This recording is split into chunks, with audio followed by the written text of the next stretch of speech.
Hi, my name is Em, and we're going to read Boycott Blues, How Rosa Parks Inspired a Nation by Andrea Davis Pinkney and Brian Pinkney. Boycott Blues.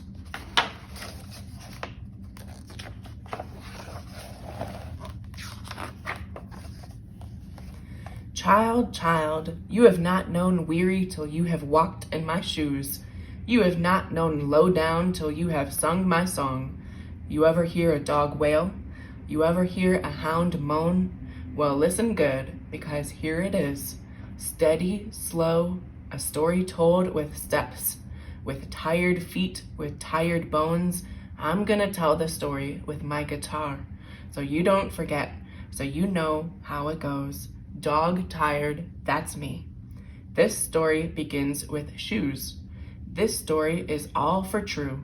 This story walks and walks and walks to the blues.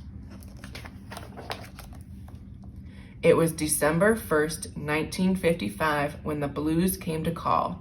The same day Jim Crow flew in, waving his bony wings. Bony wings and all. Jim Crow landed with a will. Yes, he did, child. Yes, he did. Jim Crow was segregation. Laws that said black people and white people could not mix. And on that day, it was Rosa Parks who got Jim Crow's peck, peck, peck, right up close. Rosa Parks was a seamstress who worked at the Montgomery Fair department store. On that blue as blue evening, Rosa's workday ended like any other. She stepped onto the Cleveland Avenue bus and paid her dime to ride. The bus was packed tight, but Rosa spotted an empty seat 1 row behind the whites-only section. She sat down. When the bus pulled up at the Empire Theater, several white people got on. All but one of them found seats. The last was left standing. That's when Jim Crow showed up, strutting. Whenever Jim Crow got to lay down the letter of the law to stating the state of segregation, he did it with his peck, peck, peck. And on this day, Jim Crow's peck was a duet. He was letting it fly with the bus driver, who along with Jim Crow stood over Rosa and told her to give up her seat to a white man who was still standing. Even with that blue-black wing pressed at Rosa's nose, even with the bus driver's finger waving at Rosa, even with Jim Crow's peck, peck, peck, sounding like rust on a bedspring, Rosa stayed seated. Twice the bus driver told Rosa to move. Twice she looked at him without blinking, then turned her eye to Jim Crow. All she said was no. You're breaking my law, Jim Crow crooned. The bus driver said he'd call the police. Rosa told him to go ahead. The police arrested Rosa and took her to jail. Rosa's friend E.D. Nixon raised money for Rosa's bail. He got her released and told Rosa that if she were brave enough, she could stomp out Jim Crow. She could break those bony wings. She could stop Jim Crow's peck, peck, peck. She could help end segregation. Rosa agreed right away. On December 5th, 1955, the black people in town stopped riding the city buses. They were protesting the treatment Rosa had received.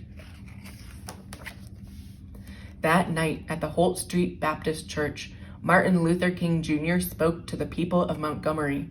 Child, child, I've put my doggy tail in that church every Sunday, but I have never seen so many folks at Holt.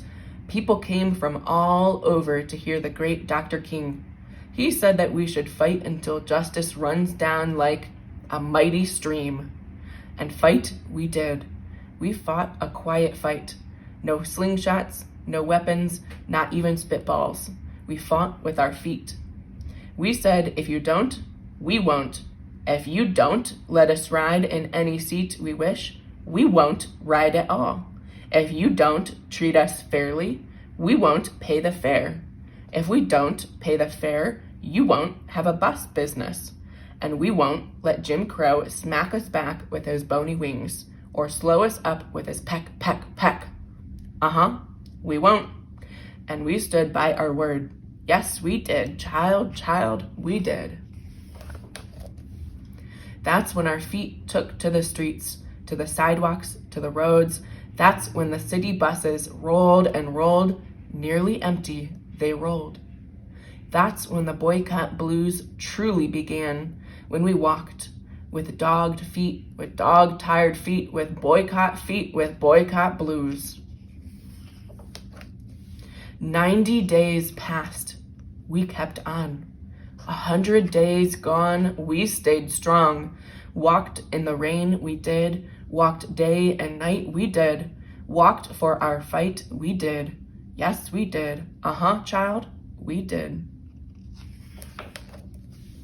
120 days, 130, 150. Walked to work, we did. Walked to school, we did. Walked to church, we did. Yes, we did, child. Yes, we did.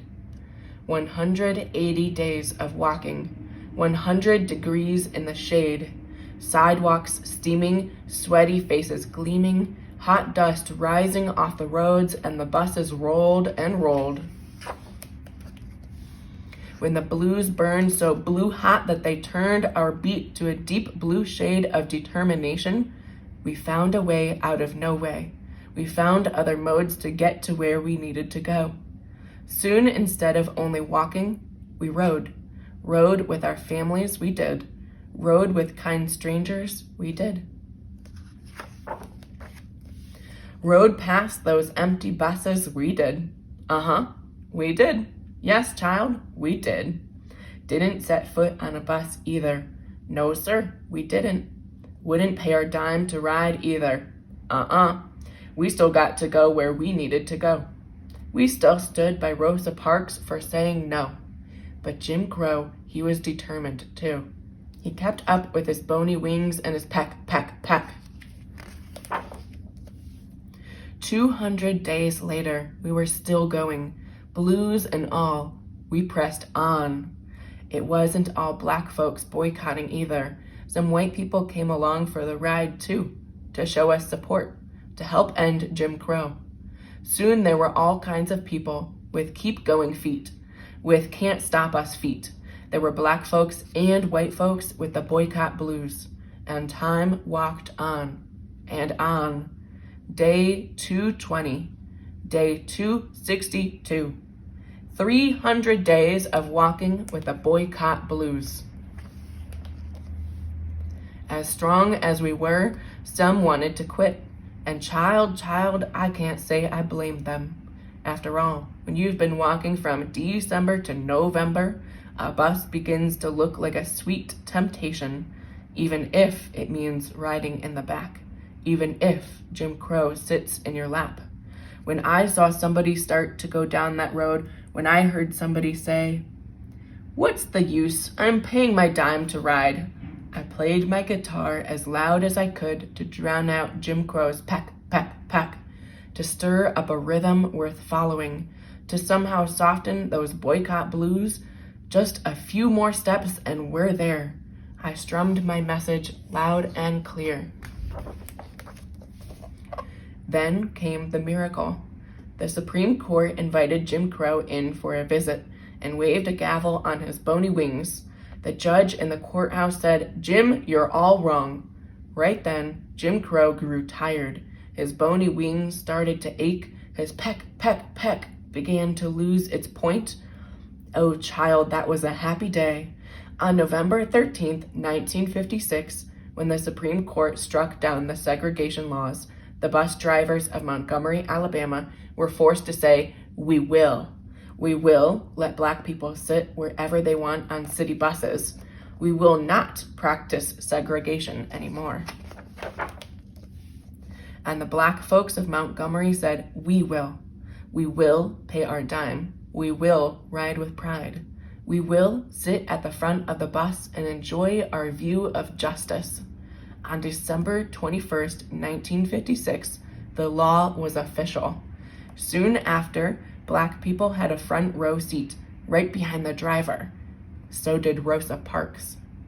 That was day 382 when Jim Crow flew away. He had no more power in Montgomery.